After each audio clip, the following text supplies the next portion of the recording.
Hey everybody, and welcome to Notes from the Underground. This is a podcast for people who love Jesus but have some questions about Christianity. Here at Notes, we take a microscope to some of Christianity's thornier topics and people, using a progressive theological lens and a socio-historical approach to studying the Bible. So if that sounds like you, come on in and have a seat. But buckle up, it might get bumpy.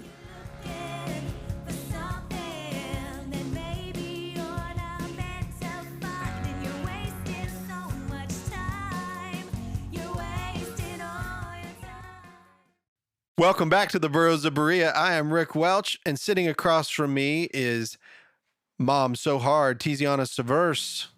Eat your broccoli. And behind the glass, Rocket Man Andy Bishop. I'm glad I don't have to be witty every time because I would fall short. I know. Between Mom and So Hard and Eye Candy Kimsey. I was thinking that. Billy, too. Billy's always got something. Billy, he has to work so hard to bring him in there. You know? He's got some good ones. I had to pause it because I'm laughing so I know, hard. it's so funny. And now that we brought Sarita in, and I hope you can, since you can do some nights, you should come with the whole drove. Oh, I would love that, Just giant drove of asses in this room. Yeah. Sarita and Billy together are hilarious. Like They're they're like really little funny. kids. They are funny. They are very They are funny. And Rick will tell a blue joke, and then the two of them will hear it even bluer than it was. Yes. Yeah. They'll take it to the next level, and they'll be like, I don't know what you're talking about. You know, it's like, Yeah, totally. Yes, you do. Well, we're in the fourth part. We're finally at the fourth part of Samson. I think that this will probably wrap up our Samson, and which I'm actually excited about because we're going to do a little turn on the Notes from the Underground because Tiziana has done enough research and has, she obviously can keep the narrative going that she's taken over Notes from the Underground. We're going to have her do Mary Magdalene coming up next after the Samson and Delilah one. And I'm super excited to hear what you're going to bring. Yeah, me too, because I don't know what I'm going to bring yet. I'm super I'm also excited for to you hear what I'm figure gonna that bring. out. Tiziana hasn't worked out opinions yet on this. No, I have plenty of opinions. okay. I just haven't backed them up with text. That's the part. Yes. No, opinions are not in short supply over here. Yeah. But it is unusual because usually I bring the study and I try to hold it and rein it in and all that. But I'm excited about that. I want to feel that that's fun. switch. I think it'll be a lot of fun. Yeah, I'm excited too. It'll be fun. Yeah, it'll be great. And then we'll get Andy to do to lead one on the Targums, which we're going to learn about. What? Yeah, the On the Aramaic Targums. Yeah, it's a thing. Look it up, guys. I don't have time to get into it. So we're jumping right in. So if you remember in the last episode, Samson has destroyed a harvest. He has, by tying 300 foxtails together, and which took a minute, and killed everything in its path, including the harvest. He goes down, hides in the cleft of a rock, and then the Philistines come looking. They invade into Judah because if you remember, they've taken over that section of Dan on the coast. Now they've invaded into Judah. It's a problem. So they send 3,000 men of Judah to go get Samson, and Samson asks him while he's while he's there in hiding, like, you're not going to kill me, right? You're my people. If you promise me you're not going to kill me, then I'll come with you. They make him that basically like a solemn vow. We won't kill you. They bind him up with 2 new ropes, it says, and he gets back fresh. That's right. When he gets back, it says that it melted like flax, and he rips the ropes and takes the jawbone of an ass and kills 1,000 men. Over the course of 24 hours, we just guessed. If it had been that length of time. I mean, how long can you survive without water? It's like 3 days? Yeah. 3 days. Yeah, but the problem is the amount of physical exertion. Oh, yeah. That's why you would be on the edge of death. Yeah. And I thought there were other the Judites were still there. We don't know what happened with them, so we don't know if they were. I wonder if there was other people involved in this. Yeah, maybe they weren't killing anyone, but they were fighting so that Samson wasn't have you ever seen that in movies where there's a dude in the middle and then they're fighting in a ring, but everybody for some reason just waits their turn to get, you're come on. Every Bruce Lee movie ever. Yeah. Yeah, everyone just hangs back and waits their turn. Yeah. That's not really how that would go. So I wonder if the Judites were somehow or another, at least engaged in some kind of battle so that Samson had time to as Carmen says, take a donkey jawbone bashing a few heads. You remember that guy? Carmen? Carmen, the singer. Christian the Christian singer? singer? Yeah. Took a donkey jawbone, busted a few heads. That's like one of his songs. He says Oh that. my God, that's hilarious. Yeah. You know, it's really Busted a funny few because you said in the last one that you could just, instead of a mic drop. Oh, yeah. Donkey bone. Donkey bone drop. Yep. He made a jaw drop.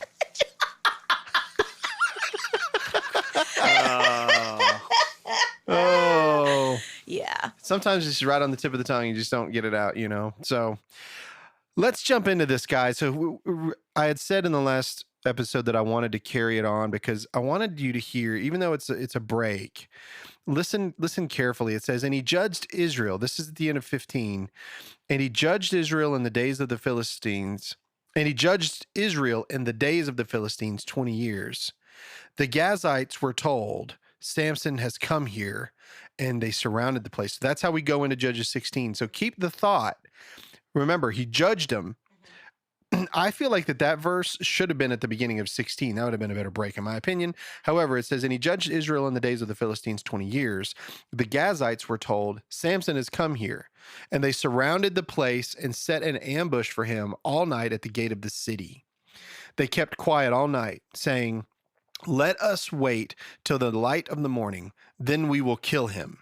But Samson lay till midnight, and at midnight he arose and took hold of the doors of the gate of the city and the two posts and pulled them up, bar and all, and put them on his shoulders and carried them to the top of the hill that is in front of Hebron. Now, according to biblical scholars, the weight of the gate of Gaza is 4 tons. That's 8,000 pounds. So it's like Hulk level. Yes. Yeah. 8,000 pounds is what supposedly that this man did. Have you ever seen people like when there's adrenaline rush pick up cars off of babies and stuff? I have. Yeah. Tear a door off. Yeah. Well, so I think that, and then he ruled X amount of years. That goes back to our Once Upon a Time. Yes. It's a literary device. It is. It completes that section of the description of how he came into power, and then what precedes, chapter 16 and forward is tales of his heroic exploits. Yeah. So we're saying, and then he did this thing. And again, we talked about this in the first episode. To judge Israel doesn't necessarily mean in a judicial fashion. It has more to do with being a military leader. Right, or a deliverer. A deliverer. So he became the judge of Israel for X number of years. And now we're going to give you some examples. But looking back to, what was Gaza? It was one of the 5 cities. Yep. So he, again, is like chilling in a Philistine village for what? Why are you even there? So again, we still have these stories. So he becomes this judge of Israel, but he's also consistently antagonizing the Philistines by going into their territory to mess with them on their own land. Again, it's a religious story of Hashem going and antagonizing Dagon, saying, you think based on your people's proximity to mine that you're winning, and I just want you to know that you're not. Right. So much so that they're lying in wait for him. And instead of because he went there all the time. Right. This is like the number, 9th time we've seen Samson like just go down to Philistine territory for the fun of it, Yep. And if you think about it, I mean, not only just a display of power. So yeah, this dude's super strong, but think about what he's doing. He's closing their gate. Like they're closing the gate to keep you from coming in. Yeah. He picks it up and takes it to the top of a mountain. Well, because your walls are only as good as your gate. Yeah. So it's a metaphor for the power that of their God versus the Philistine God. Absolutely. And it also, it kind of reminds me of Hercules. It's like the Herculean guy of the Israelites, right? He is the strongest man in the Bible, according to the strongest Jew. Absolutely, the strongest Jew. So now we finally get into the title of this, which is Samson and Delilah. We're finally going to hear about this specific woman. Judges 16, verse 4, and I'm going to read all the way through 22, and then we'll just talk it out, okay? Yeah. After this, so after he carried that big gate up on there, he loved a woman in the valley of Sorek, whose name was Delilah. And the lords of the Philistines came up to her and said to her, seduce him and see where his great strength lies, and by what means we may overpower him, that we may bind him to humble him, and we will each give you 1,100 pieces of silver. Now, the lords of the Philistines were over the 5 cities. So that means there's 5,500 pieces of silver that they're willing to pay. Okay. And I did a little bit of searching here, and it says that in Judges 17, which is after the fact, it says that 10 shekels of silver was given to a certain man as a year's wage. 10 shekels. Wow. I do also want to point out, though, what do you think would have happened if she said no? They would have burned her alive, just Right. like they did the previous woman, right? Exactly. So it's not as if Delilah it's not like if she was like, that sounds like a lot of money, but let me think it over. No. She didn't really have a choice. There's a lot of No. money or death. Yeah. Yeah, there is no choice, and that's something that we said at the very beginning of this study. Let's not just say, Delilah's a whore. She's not just that. Well, she's no one not says anything. she's a prostitute either. No. It just says he loved a woman. He loved a woman. Never said she was a prostitute. It never did. But yet I've heard that she was, just like they thought Mary Magdalene was. We love to delegitimize women by Yeah. throwing them in the category of sex worker, even though True. some of the greatest heroes of the ancient world, females, had to be involved in some kind of sex work to get there, including Ruth and Esther. Yep. Hey, That's going to cause some people to get upset. But I don't think so. I mean, it's very obvious, yeah, wouldn't you say? I mean, it's obvious. it is to me. Now, I don't know about Ruth. I definitely think about Esther. Oh, well, she was we in can a talk sex about trade. Ruth. No, but, well, Can we call her Ruth? First of all, this is very quick. When Naomi tells Ruth to go to the threshing floor, she tells her to get dressed up fancy, first of all. Number one. Number two, she goes and lays down at Boaz's feet and has him cover her with her blanket. That's 2. Number 3, do you know what a threshing floor is? Oh, I know what they're doing. It's like hammering down on that wheat. Yeah. That's exactly right. They are celebrating. It is a time of drinking. You have worked really hard and now you are threshing. Prostitutes were common on the threshing floor. That was normal. So the fact that Naomi tells her to dress in her finery, look good and smell good, girl, go down there, lay at his feet and let him cover you with his blanket, and the fact that it's a threshing floor, what do y'all think she was doing? Come on, use your heads. She was beating the wheat. So Boaz didn't have to. I got news. Ruth, Yeah. later that There you night, go. Ruth made it on the Wheaties box. No, he married her. That was the best I could Right? do. He married her. He was He the married kinsman her. redeemer. He was a kinsman redeemer. So to me, And when also I the talk lineage about, of Christ. right. So when I teach and talk about prostitution in the Bible and what should our current situation and approach as Christians be when we know people involved in sex work, whether it's the fans only page or a dancer, right? Only fans page or a dancer. God is doing what God is doing, and mind your business. Yeah. Because God had a plan and he inspired Naomi to tell Ruth what to do, knowing that even though she was engaging in this activity, it's because God had a plan of redemption. Did we mention that Ruth was a Moabitess? She's not even from there. We cannot stay on track. It is literally impossible. It's great. Okay. Guys, if you guys want to learn about the Bible, then just sit around and talk. I mean, that's when you're going to learn. But anyway, so Delilah, not necessarily a prostitute. No, not at all. So, but the lords of the Philistines are willing. So if I said 10 shekels of silver was a year's wage. Yeah. And so she was going to give 5,500 shekels of silver. Now, these guys are kind of jerks. They probably wouldn't give it to her anyway. Let's just be real. However, that's what we're going with. All right. So Delilah said to Samson, please tell me where your great strength lies and how you might be bound that one could subdue you. Wow, that's pretty direct. It is. And I'm wondering, like, what's Samson thinking? Does he know that she's getting plowed like his previous heifer? Or do you think that he's like, She Why do you wanna- literally tells him what the Philistines are up to. Yes. She's trying to warn him. I mean, she's She's trying to warn him. And she's trying to warn him because she's not able to say no to the lords of the Philistines. She is in the most impossible position. Yes. And she's trying to warn him it looks like that it. she's in this impossible position. But I agree with you to an extent. But if you read on, it sounds a little fishy. And here's why. So Delilah said to Samson, all of these things. Then Samson said to her, if they bind me with 7 fresh bowstrings that have not been dried, then I shall become weak and be like any other man. Then the lords of the Philistines brought up to her 7 fresh bowstrings that had not been dried, and she bound him with them. Now she had men lying in an ambush in an inner chamber. Now maybe it's just, again, she doesn't really have much of a choice. It's if we're going to use, as we always do, the Game of Thrones, when you think about what it takes to overtake someone, there's some sneakery and some conniving going on in the background. We know that it's never just face value.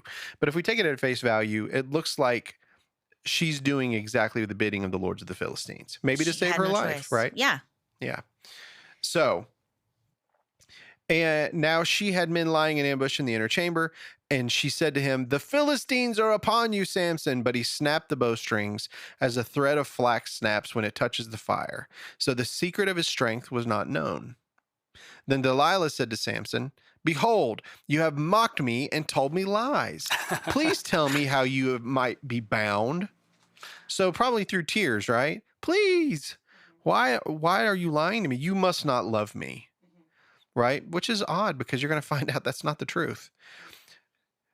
Then Delilah said to Samson, behold, you have mocked me and told me lies. Please tell me how you might be bound." And he said to her, "If they bind me with new ropes that have not been used, then I shall become weak and be like any other man." So Delilah took new ropes and bound him with them and said to him, "The Philistines are upon you, Samson." And the men lying in ambush were in an inner chamber, but he snapped the ropes off his arms like a thread.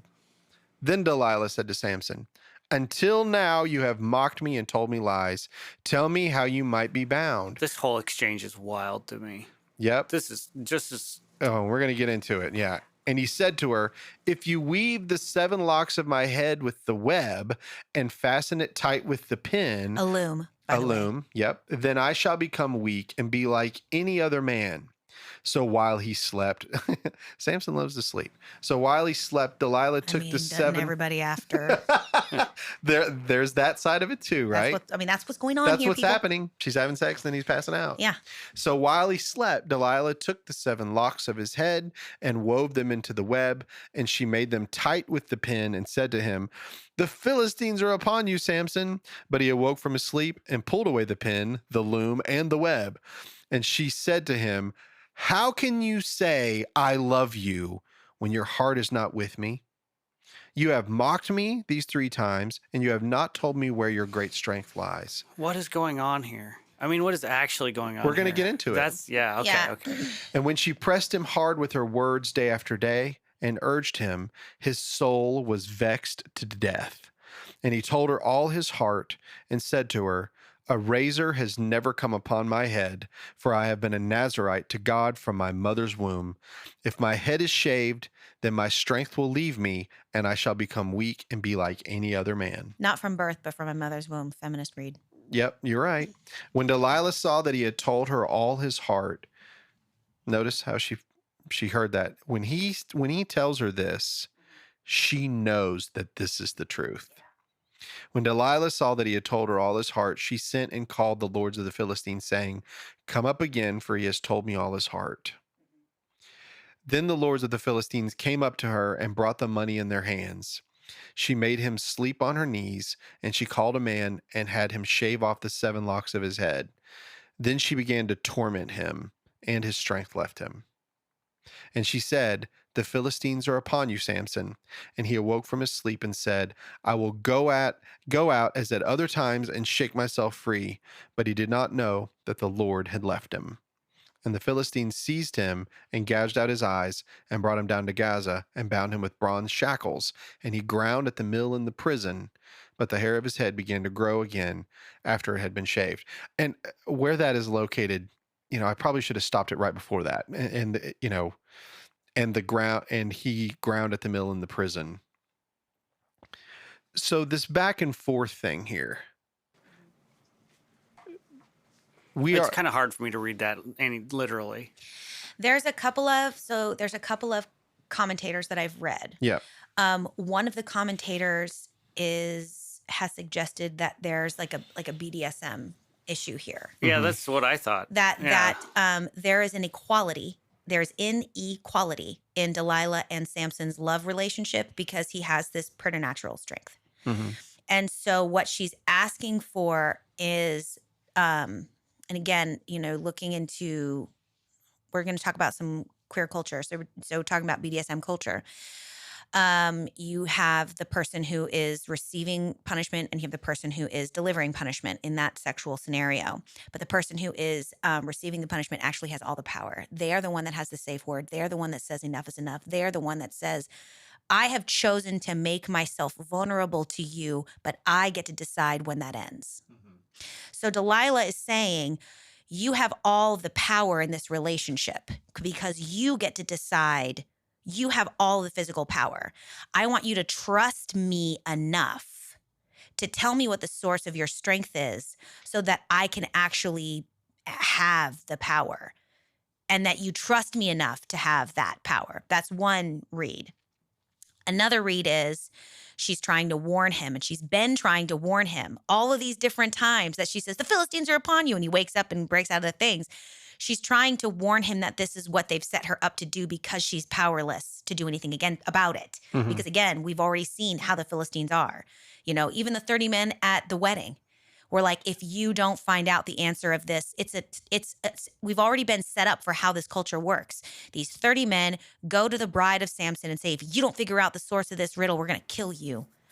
And she does what? Yeah. The same thing that Delilah does, cries and weeps and moans, because she's not just crying for the answer to the riddle, she's crying for her life. Delilah's doing the same thing. All Samson had to do was be honorable, marry her, and move her away. That's all he had to do. Yeah. He didn't do that. He kept going down to where she was in Philistine territory to be with her. And she kept trying to warn him. So those are the two potential reads. One of them makes Delilah sinister because she's using sex, sexuality, and BDSM sexuality in order to subdue Samson to get her money, which is also, Samson was not like a good dude. So I'm sure he didn't have a great reputation. It does say that he loved her, but it never says she loved him back, you know? Right. Because he was a jerk. Yeah, he seems like he'd be a little scary. So that's one read, and that's kind of puts Delilah in a somewhat of a wicked position, right? And then this other read that she was powerless, had no options here, and was trying to warn Samson so that he could do something different with himself. Yeah. You know, and it really depends on your opinion. The biblical writers, right? They have an agenda because it's a religious story, and the Philistines are the other. They are evil. They are the followers of Dagon. We don't like them. And so they're obviously have an invested interest in painting Delilah as they tended to do in that culture, the foreign woman who is the downfall of our society. Again, you see that left and right once the kingdom is divided. The foreign women are the downfall of us all. Instead of any man ever taking responsibility for himself and his power, which is what Samson could have done. He could have taken responsibility for his power and risen up and rescued Delilah. But he didn't. No. Continued to break Nazirite law. Don't be with someone who continued to break Nazirite law by murdering people. Continued to break Jewish law by having relations with a non-Israelite woman. Yep. And that's why God had to shave his head and started him over. Because what did we read in Numbers? When someone breaks their Nazirite vow, they are to shave their head and start over. So he had to shave his head because at the very end of that, what does it say? And the stubble of his hair began to grow. Right. This is the period of time in the story, in my opinion, where Samson, instead of just leaning on his mother's devotion to God, leaning on his mother's commitment to the Nazirite vow. This is when Samson actually begins to take responsibility on his own 2 feet for his Nazirite vow and for the gift that God has given him. This is when we finally see Samson humbled. He's starting to grow up. And maybe that was part of God's plan too.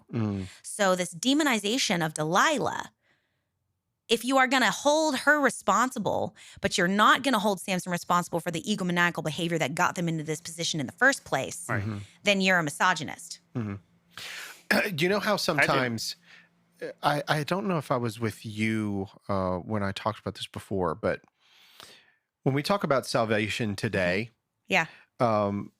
Gentiles don't necessarily, when we repent of sin, or, one of them is not following false gods, because we never were given a law telling us not to.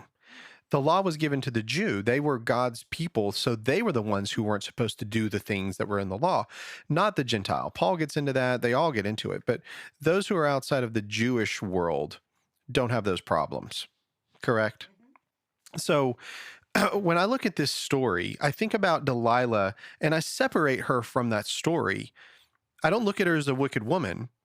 I look at Delilah as a woman who is a Philistine woman doing what Philistines do. I see Samson as being that person who is of the Jewish faith, who knows all of these laws and has been raised as a Nazirite thanks to his mom. And he has this hothead and he goes through all these things and he meets this woman, and this one actually is real to him. It's because she keeps doing that, whatever you call that, BDSM. Oh, yeah. I don't know what that means. I assume, is there, what is, that's a... It's a bondage. It's kind of like... It's like sadomasochism? Yeah. Okay, and so... the terminology is escaping me because I didn't brush up bondage, on... something, sadomasochism. I didn't brush up on my sex word. So I figured it... Right. Before I came in here. I should have been prepared. You should have known. If you think about it... No, I know that... Hold on. I mean... Keep talking. Yeah, anyway. So whether it's... Whatever it might be with the BDSM or how all this stuff, again, it's speculative. What we do understand is that... The sub and the dom. Sorry, I just thought about it. The sub is the person who is sub and dominant, receiving the punishment, and the dom is the person who is dominating. Okay. And BDSM stands for bondage and discipline, dominance and submission, sadism and masochism. Got it. So, but it just occurred to me also. So does I it forgot. mean that you like so the Delilah's sub and the dom. dominatrix? So she's the dom and he's the sub. But in a traditional BDSM relationship, the sub actually has all the power. The sub has the safety word. The sub has the power, and so she, as the dominatrix, is asking him to usurp the sub power, which is actually do away with your safe word, do away with your ability to say, I'm done with this role playing right now, and give me all of the power, which, and again, in a BDSM relationship, you wouldn't do that. Sure. That's like, you'd have to that's like, the sub actually has the power. So she's asking for him in that's one read. That's one commentator's read. No, of course. That's if you take it, we don't know what the nature of their sexual relationship was, but I'm going to tell you something. Nothing new under the sun has happened. Well, if you want, that was the whole point of this. If you want to talk about it like everybody else talked about it, go to that show. We're talking about it in our way. Right. Sort of modernizing the idea here. So that's anyway. That answered that question. I mean, it makes sense that not that it makes sense, but it's not wholly uncommon for men of a certain power, and that doesn't mean necessarily strength, just whatever, to be tempted by those relationships for whatever reason. Because there's something about when you have all the power, not having it for a second. Yeah. But even then, you still kind of do. So, or like men that feel like they have to be in control all of the time or in charge all of the time. Yeah.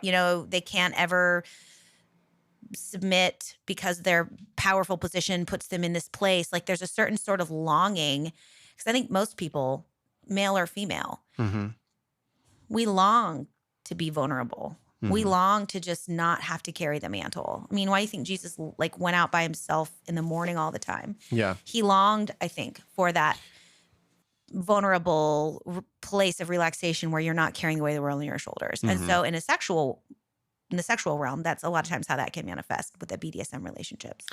So while you were talking, I was listening, but also I was thinking, we talked about that young goat in that previously, in the previous episode about the young goat, not really, thinking it was a peace offering and all that.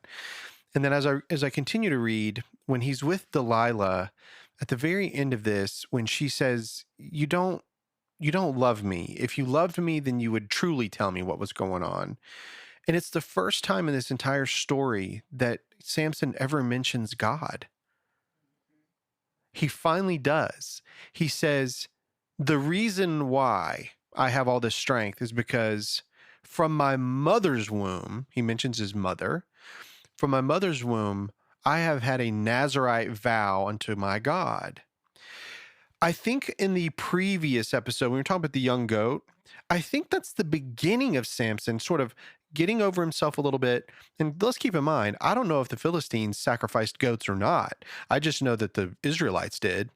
And so it's possible that Samson is taking that young goat, going to take his position as the man of the home and to do the things that he's supposed to do for this marriage.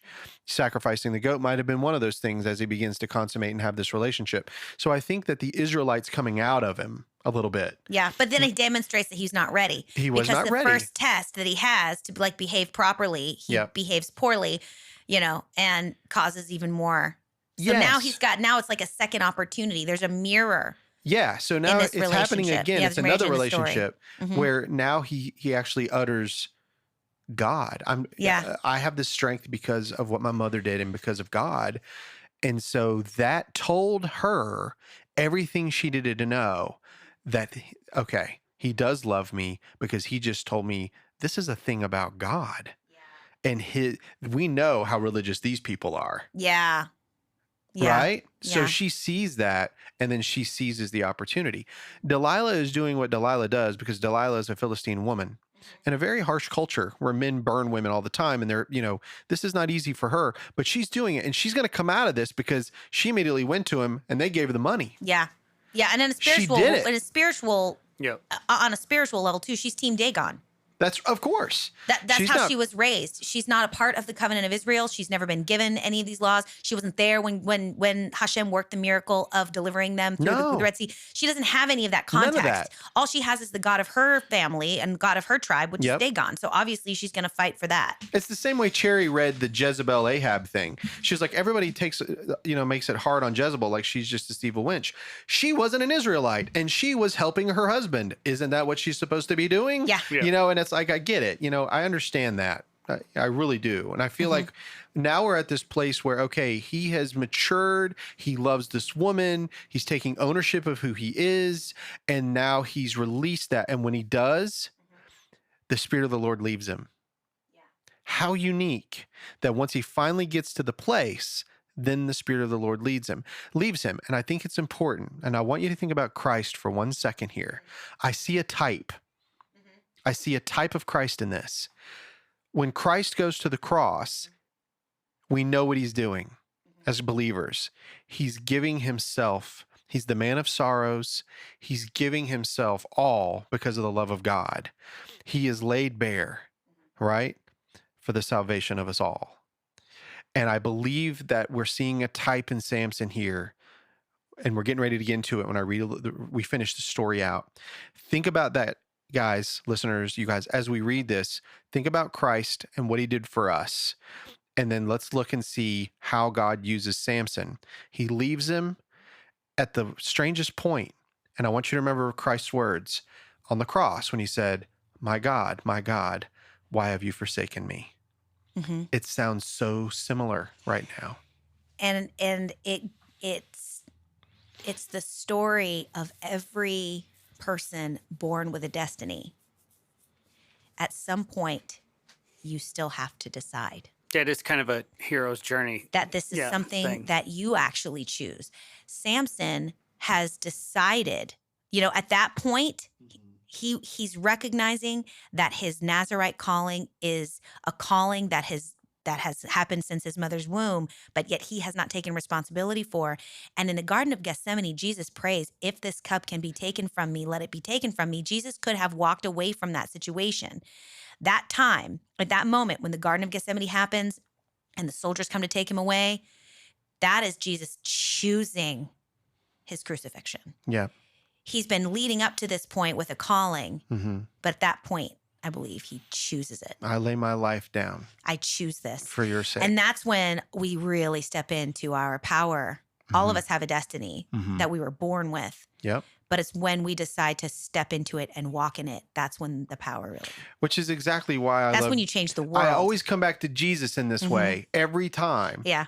I think you do too. I do. We always come because we know what he did. Yeah. And what was it that Gandhi said? I love your Christ. I don't like your Christians. I mean, that's funny. Right? I didn't know that, but yeah. Yeah. It's like, I get where you're coming from, bro. Yeah. Like I see, because we can be a real mean bunch. We're very judgmental. We're out there, affecting our world. We can be a black or white bunch. We are very much so. There's no gray area. We are a black or white bunch. Yeah. That's why I love talking in the grays. Yeah. Just to see God's so much bigger than that, man. He can handle it. I think people are all gray. It's just, when they have conversations in order to protect themselves, they kind of eschew some subtlety sometimes. Sure. Well, let's get into the end of this. And so now we finally got to where Andy knew about Samson, which was that he got his hair cut. Yeah. So I had no idea he was such a generally detestable. He Yeah. sounds awful. Well, he was. So Judges 16, verse 23 through 31, I'll just read this out. We'll finish this in 4 parts, which is cool. Now the lords of the Philistines gathered to offer a great sacrifice to Dagon their god, and to rejoice. And they said, "Our God has given Samson, our enemy, into our hand." And when the people saw him, they praised their God. For they said, "Our God has given our enemy into our hand." Did you notice that? Mm-hmm. Now the people are surprised. They're like, "Oh, our God has given this," because he was unstoppable. Yeah. All right. And he was the military leader in Israel. He was the deliverer. Judging. Yeah. Our God has given our enemy in our hand, the ravager of our country. We've seen that. Who has killed many of us. We've seen that. And when their hearts were merry, they said, "Call Samson that he may entertain us." Yep. Wow. And they were drunk. So they called Samson out of the prison. And remember, he was down there milling. Basically, it was what a donkey did. They would hook a donkey up to the mill grindstone and grind the meal. That's what Samson was doing.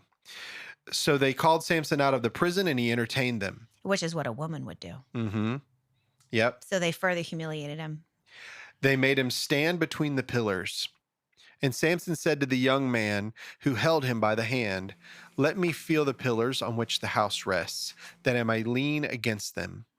Now the house was full of men and women. All the lords of the Philistines were there, and on the roof there were about 3,000 men and women who looked on while Samson entertained. Then Samson called to the Lord and said, "O Lord God, please remember me and please strengthen me only this once. O God, that I may be avenged on the Philistines for my 2 eyes." And Samson grasped the 2 middle pillars on which the house rested, and he leaned his weight against them, and with his right hand on the one, and his left hand on the other. And Samson said, "Let me die with the Philistines." Mm-hmm. Are you seeing the type? Mm-hmm. Then he yeah. bowed with all his strength, and the house fell upon the lords and upon all the people who were in it. So the dead whom he killed at his death were more than those whom he had killed during his life. Then his brothers and all his family came down and took him and brought him up and buried him between Zorah and Eshtaol in the tomb of Manoah, his father. So his father had died at this point. He had judged Israel 20 years. And that's how Samson's story ends. I had to see that. I didn't know either. I find it fascinating that after his hair is shaved, though, there is no more mention of the Spirit of the Lord. It says he cried out to the Lord, but it's not like the Spirit of the Lord rushed upon him with the lion or the Spirit of the Lord rushed upon him with the jawbone. It's really, really interesting to me, and I'm just curious about that. I think that it mentions the hair, like you said, it's growing back. It's coming back. So he's at his weakest state. It's starting to come back. But it did, instead of the Spirit of the Lord coming upon him, he called upon the Spirit of the Lord. Yeah. It wasn't like he said, "Okay, God, I'm going to kill this lion." Yeah. The Spirit of the Lord made him kill the lion. Mm. "Oh, I want to kill these 1,000 men, Lord, help me." Nope. The Spirit of the Lord rushed upon him, and then he did so. Mm-hmm. In this case, he's at the most vulnerable state, completely forsaken, and he calls on God, "This one last time, let me die with the enemy." Yeah.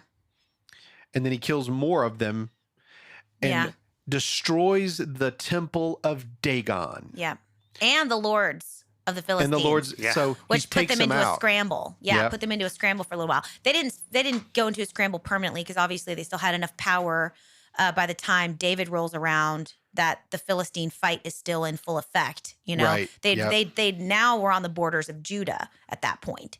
Right now they're just on the borders of, so they had made some headway. Their territory had expanded. So, but I mean, I'm sure it put a hurting on him. It made it take a while. Oh yeah, it changed some stuff. So I want to read a verse in the New Testament. And I'm going to try to read it in several versions. Okay, I just want you to hear it. 1 Corinthians 2:8. Well, we'll start a little bit earlier. This is 1 Corinthians 2, verse 6. This is Paul writing to the Corinthians. He says, "Yet among the mature we do impart wisdom, although it is not a wisdom of this age or of the rulers of this age, who are doomed to pass away. But we impart a secret and hidden wisdom of God, which God decreed before the ages for our glory." Now listen closely.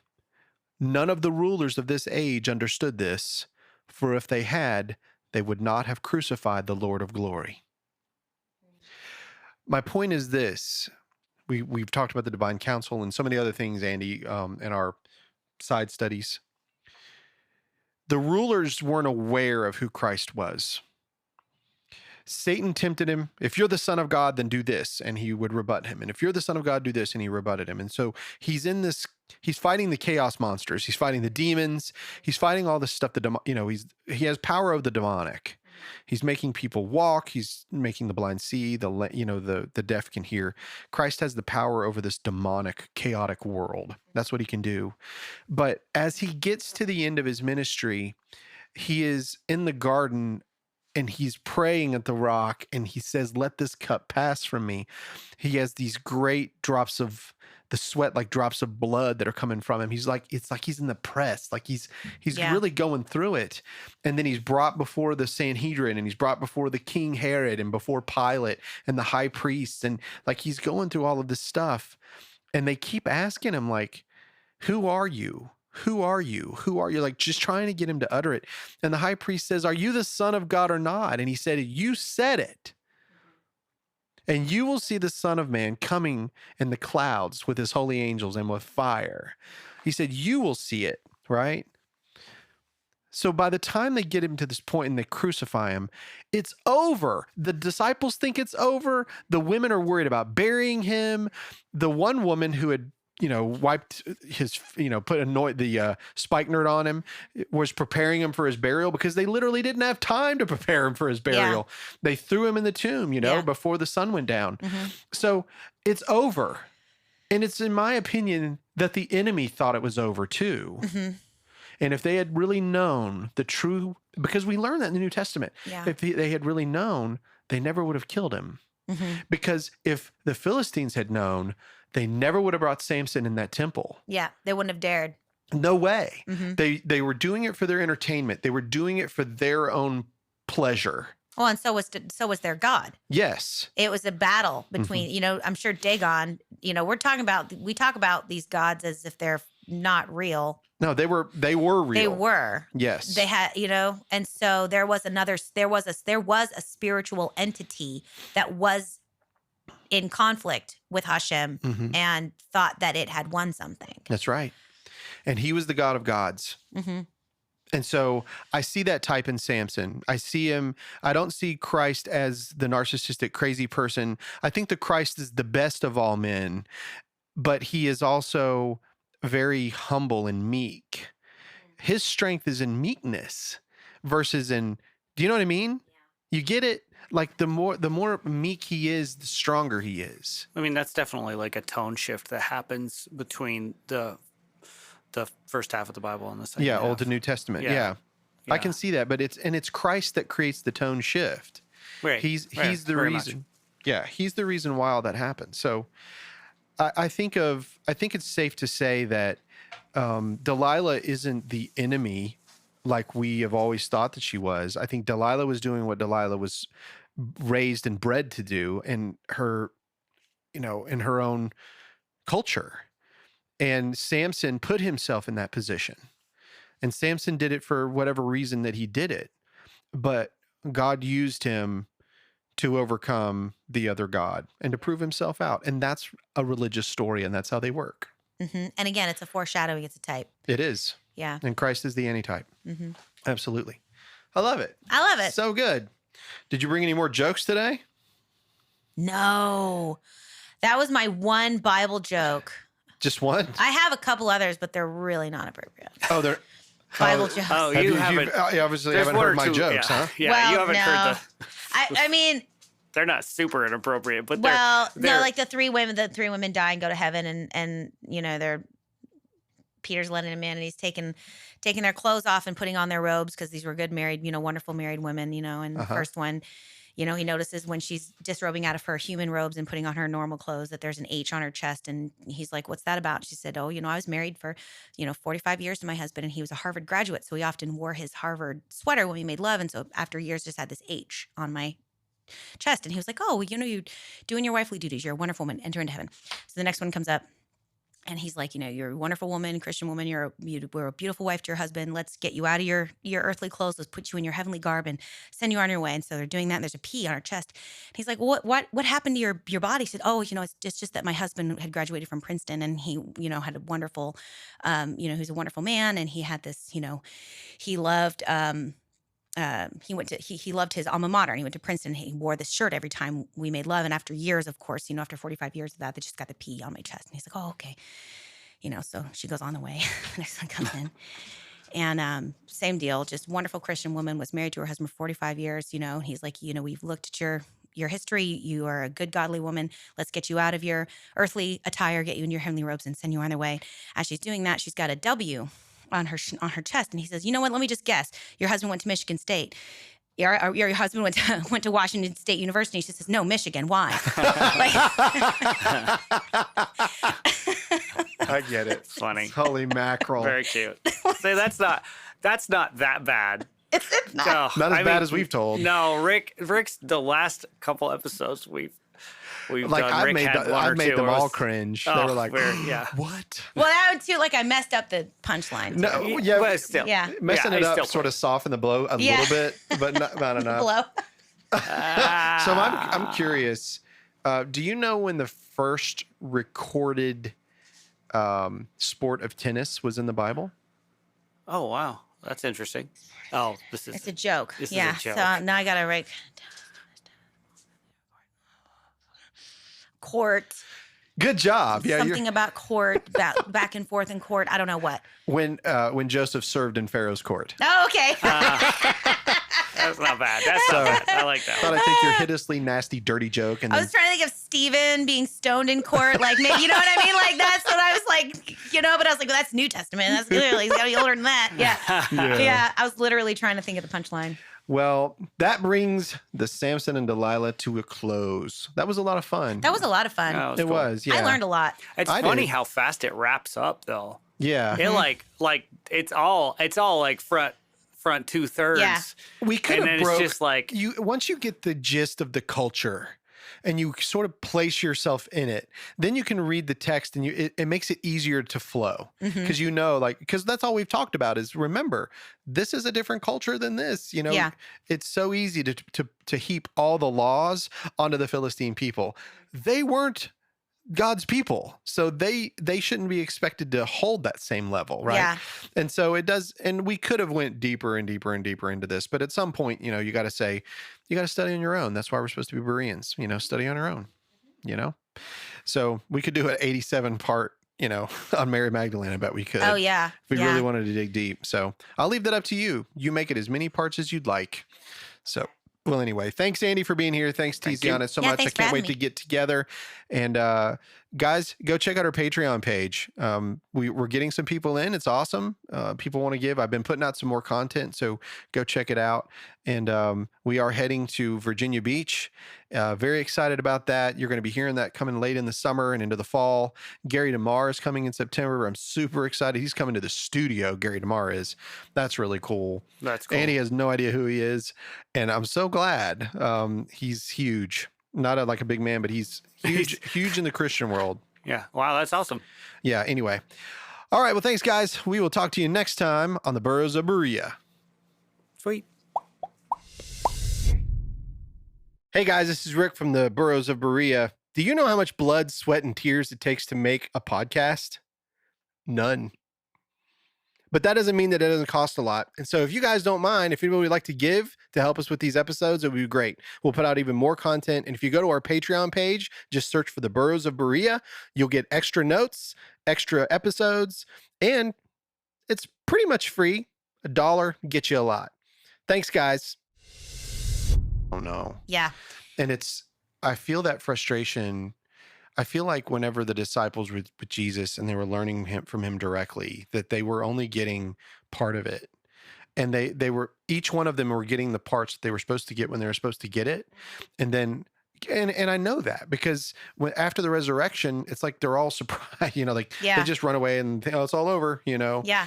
And then suddenly, he comes back. And then there's moments when it says that the Spirit opened the scriptures to the mind so they could understand. Yeah.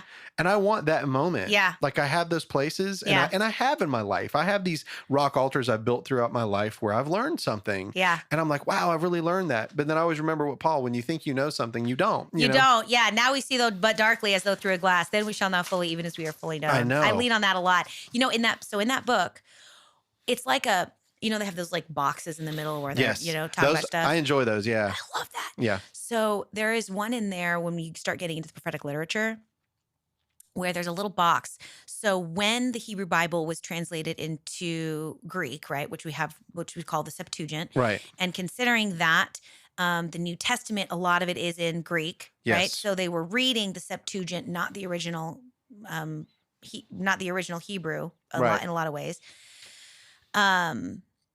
That the term in Isaiah, a virgin will give birth, is a mistranslation. It is. I've read it. It's the maiden. Yep. But because there was no word in Greek for maiden, because Isaiah's children were sign children. So Isaiah in his life and time was actually talking about his wife giving birth, but it was supposed to be a metaphor for Christ later on. Mm-hmm. It's a maiden gives birth. It has nothing to do with virginity. Mm-hmm. And so that puts me back to that whole thing with the Immaculate Conception and whether or not that was actually the prophecy that Mary was a virgin. Yeah, I mean, the only thing that I can say is, first of all, you're 100% accurate. I've studied this out too. It is not virgin. It's not. It is maiden. It's a young woman. And at this point, Ow! Oh my God! Ow! Greg just climbed up Andy's leg. Ow! Fucker. Just like stuck the claw right through my pants and like what she's done, but usually it doesn't go also into my flesh. Sorry. Yeah, no, that kitten nails are the worst. Listen, you got to understand that's a bush cat. Yeah. Okay? He did get up in the bush by not doing that. Yeah. He's a survivor. He not gonna give up. Listen, I could do that all day, and I probably will. I love it. Yeah. But in any case, virgin versus maiden. Yeah. And so but we do know that she was betrothed, and because the angel came to her and she had known not a man, she said, because I've known not a man. Remember, she actually says that. So because Mary says, how can this be since I've known not a man? Right. That we put the word virgin on it. So she had not been with a man and that this was from the Holy Spirit. Now, the question is she being overshadowed by the Holy Ghost, as it says, is kind of a thing that has only really happened once ever. Yeah. Sounds a lot like panspermia. I start getting creative at this juncture, though. Like we've talked about this before, I think. I don't have any strong beliefs about this particular issue. Sure. I have curiosities and ideas and things. And I think a lot about Mary and saying, I have known not a man. First of all, you can be assaulted, not penetrated, and still get pregnant. Mm. You can be assaulted and not count that as being with a man because it was not something that you wanted to do. Yeah. And if you look at the Levitical laws around a woman and sexuality, if a woman is raped in the country, it's not her fault, and nobody considers that her fault. If she's raped in the city, that is her fault, and she should be stoned to death. Mm. That's wild. Yeah. Some possible interpretations, because again, we don't really know, right? We don't. Some possible interpretations of that are, for example, if she was in the country, she could have screamed and no one could have heard her. Mm-hmm. But if she was in the city, she could have screamed and people would have heard her. So if she didn't scream, maybe she was into it, right? But there's lots of things. You could have covered her mouth. You could have had a knife to her neck. There's lots of reasons why a woman could be raped in the city and it's still considered rape. I'm curious. The story I invent it. I get it. All right. Yeah. The story I invent is that Mary was assaulted and kept it secret to herself because if she had told anyone, she would have died. And she was about to start showing that she was pregnant. and she was going to die anyway. I mean, that's actually an ancient thing. There's a lot of people that have talked about that. And Bart so, Ehrman from yeah. the University of North Carolina, Chapel Hill, actually says she was a young girl in trouble. I've heard all of these before. Yeah. Oh, I haven't. I thought I made this up, so that makes me feel better. So, Man, you're up there with the philosophers and yeah, because the thing is, Andy's with the rabbis. no one said she was a virgin, right? No one said that is not the correct translation. Yeah, Right. it's Of not. course, she would lie to the angel and say, "I have known not a man," because she would be about to be dead. And what is to me, because I'm not attached to. Again, this goes back to our previous conversations about high Christology versus low Christology. Right. I am not attached to Jesus's DNA being half divine. Jesus was 100% divine to me, and I don't need the miracle to have happened in order to make my love for Jesus and my belief in who he said he was. It's not attached to that. Yeah. It doesn't matter to me. And for me, it's more miraculous that God looked down and saw this woman in trouble and knew that she was going to be stoned to death, pregnant and stoned to death. She still could have been, even going with if Joseph had decided not to put her away privily. Yeah, She still could have been stoned to death. exactly. So the fact that God said, no, please, please, please, I'm in charge of this. I'm going to fix this. I have a plan for this baby. I don't want this baby to die. I have a plan for this baby.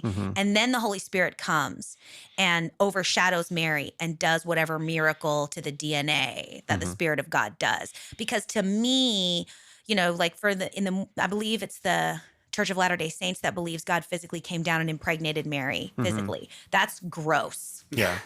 So what happened there? It just says he Also overshadowed displays a her. It just significant says lack he of imagination. overshadowed her, Yeah. And here we have, and it's relevant to Samson, because what we're talking about is when a child is in utero, the relationship between God and that mother can affect the DNA of that child. Samson never took a Nazirite vow. His mother did on his behalf, and it changed his DNA. Yeah. I think the Holy Spirit of God overshadowed Mary and changed that baby's DNA. I think Mary was probably assaulted. And then God saw that it was not her fault, that she had no power. There's nothing to do with her. Her genetic line, Mary's genetic line, is still descended from Judah. It's not attached to Joseph. No, it's through her. Right. So it's all through her. Same conversation we had about John the Baptist. Which is unusual in genealogy, by the way. Right. To me, I just hear, got goosebumps, the Spirit of God crying out and saying, don't you understand? I made them in my image. Both of them, women, are just as important, just as valuable, and just as much a part of my plan. They matter. Yeah. And so I'm going to overshadow the man that harmed her and create this covenant with Mary's blood and Mary's egg and Mary's seed. And together we are going to produce the Messiah. Joseph, Russ, all good. Just marry her. I was going to do this anyway. So I know how this powerful looks you like feel a about it good because your knuckles opportunity. are like white. Like Yes, this is but again, it's like I am a woman. I walk around with the Spirit of God inside this body that society says sit down and be quiet. I am currently with child. You don't show, it's going to make me cry because I'm super hormonal. You don't show, really, for the most part, especially if it's your first baby, until you're like 5 months pregnant. That's a human being. Yeah. And they were going to stone her 5 months to of death. terror. Yeah, or at least whenever she figured it out. Can you imagine? I can. I can. And God was like, no, please, don't do this. Yeah. I wished he'd done it for all of them, and maybe he tried. We don't have the recorded stories of every woman who was raped and then showed. We don't have those recorded stories. This is one of the reasons why I love this show so much in comparison to our church life. Yeah. Because when we're in church life, it's almost like we have to be so literalist that because we read it in a specific way and because our doctrines say that it's a specific way, that we can't think outside of the box. Yeah. But there are women who have been abused or raped and had children and actually had those children and raised those children and turned them into functioning adults, good adults in society. It's happened. And if God knows all of us and that Christ walked here, like you told me in the one episode of John the Baptist, you're like, I'm just so glad to know that he was like me. that we have, he is a high priest that we can reach out to. Yeah. So, I He's don't the have a bridge problem for a reason. looking at it from that perspective. Yeah. I am a very much so a biblical literalist, but as I said, I started reading your books, and some of them are like, yeah, I mean, we need to be able to stretch ourselves a little bit.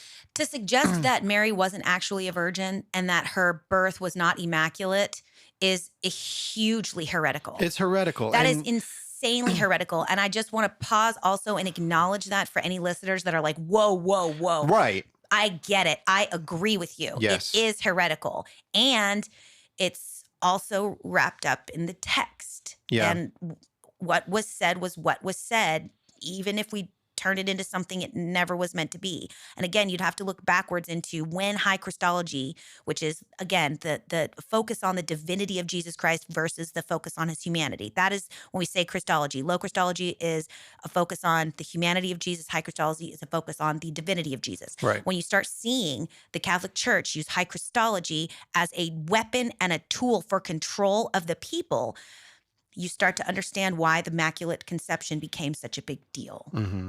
And there's a whole other conversation, the Nicene Council of 325, hominous versus was he the same substance as God versus not, whole different conversation. It's been going on forever. But that's why that conversation was so important, because you had certain sects of Christianity that were like, stop with this, using the divinity of Jesus Christ as a way to cancel out his humanity. His humanity is what makes him relevant to us. Yeah. Read the book of Hebrews. It's all about his humanity and what he did for us and how he became that spiritual great high priest, because he was like one of us. Yeah. So. It's important to note. Well, turn the ship around, Rick. Yeah. Turn it around, turn it around. Sorry, listen.